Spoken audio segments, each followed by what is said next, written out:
تو اس نے کیا کیا؟ اسے برکت دی نا. ملکہ صدیق سالم کے بادشاہ نے اسے برکت دی کہ بھئی خدا تجھے برکت دے، اور روٹی اور میں اس کو دی. ایسے لکھا ہے نا پیدائش 14 باب پڑھیے گا.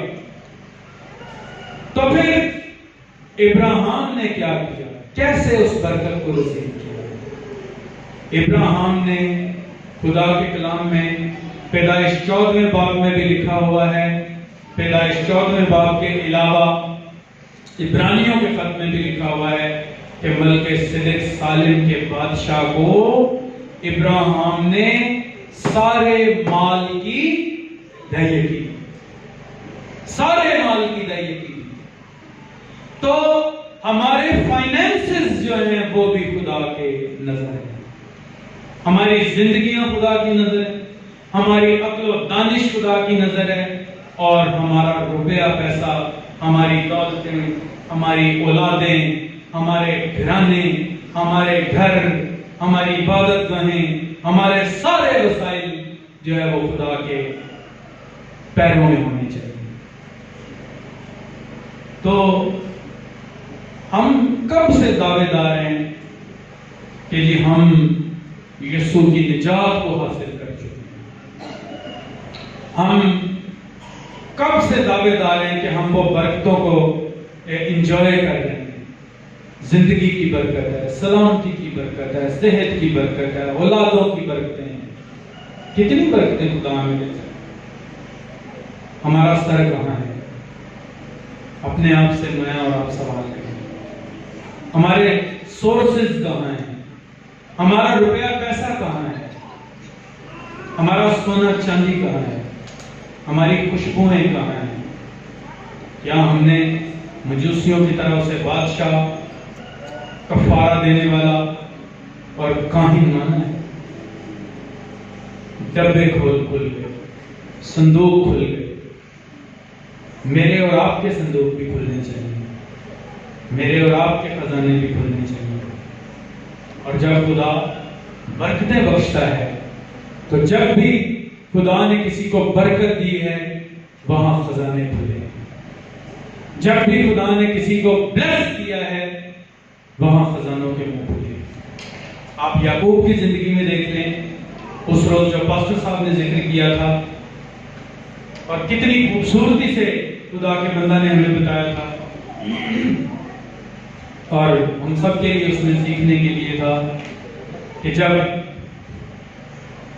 خدا مجھے یہ برکتیں دے تو میں اپنی داری اپنے مال و دولت کو خدا پر لوٹاؤں گا. اور آپ پوری بائبل میں آپ دیکھ لیں، جہاں برکت ہے وہاں برکت کا رسپانس، جہاں برکت ملی وہاں برکت کو لوگوں نے رسپونڈ کی. تو ضرورت اس بات کی ہے کہ جب سال 9 میں یہاں سے برکتیں ریلیز کی گئی ہیں تو کیسے آپ برکتوں کو ریسیو کرتے ہیں؟ کیسے آپ برکتوں کا استقبال کرتے ہیں؟ کیسے آپ خدا کو اور خدا کی برکتوں کو رسپونڈ کرتے ہیں؟ کیسے آپ برکتوں کا جواب دیتے ہیں؟ یہ ایک ایسا میرے اور آپ کے لیے سوال ہے جس پہ مجھے اور آپ کو سوچنا ہے. میں چاہتا ہوں کہ ہم چند لمحوں کے لیے بڑی خاموشی اپنے سروں کو جھکائیں، چھوڑ دیں اپنی حکمت پر اس وقت فوکس کرنا، کسی اور چیز کو فوکس نہ کریں. محض آپ یہ سوچیں کہ اس وقت آپ خدا کی حضوری میں ہیں. محض یہ سوچیں کہ how I receive my blessings. جب میرے لیے برکتوں کا اعلان کیا جاتا ہے، جب مجھے یہ کہا جاتا ہے کہ لو برکت آ گئی، نئے سال کی برکتیں لے لو، تو how do I respond؟ ابراہیم پر غور کریں، یعقوب پر غور کریں، ان تمام لوگوں پر غور کریں جنہوں نے خدا کو اس کی دی ہوئی برکتوں کا جواب دیا ہے. اور مجوسیوں پر غور کریں جنہوں نے کیا ہی خوبصورت طریقے سے اپنی برکت کا جواب دیا ہے۔ ایسا جواب تو ہو ہی نہیں سکتا۔ مسافت خدا کی نظر، مال دولت خدا کی نظر، حکمت و دانش خدا کی نظر، اور صندوق خدا کی نظر۔ آئیے ہم بھی اپنی زندگیوں پر غور کریں۔ ہم خدا کے کلام کو، خدا کی برکتوں کو کیسے رسپانس کرتے ہیں؟ ہمارا کیا رسپانس ہے؟ ہمارا سر کہاں ہے؟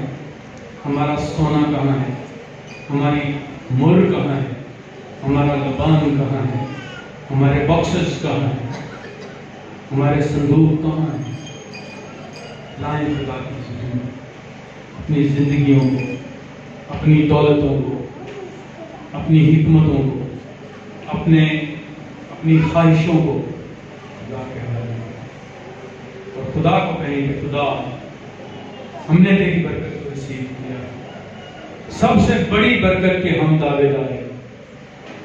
چرچ دعوے دار ہے کہ سب سے بڑی برکت ہمارے پاس ہے اور ہے بھی، لیکن ہم اسے کیسے رسپونڈ کریں؟ آئیے ہم دعا کریں۔ کچھ وقت دعا کریں، اپنے اپنے طریقے سے دعا کر سکتے ہیں۔ جھک سکتے ہیں خدا کے حضور، سجدے میں جا سکتے ہیں خدا کے حضور، آنسو بہا سکتے ہیں خدا کے حضور، توبہ کر سکتے ہیں خدا کے حضور۔ جس کو جیسے خدا حکمت و دانائی دے، جیسے خدا کا روح بھرے، آپ ایسے خدا کی حکمتوں کو رسپونڈ کر سکتے ہیں۔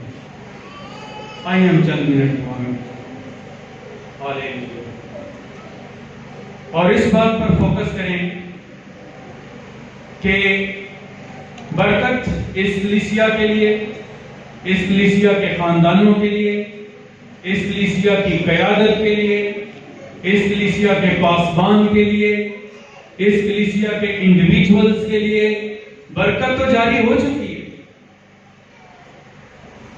اب ہم اسے کیسے رسیو کریں؟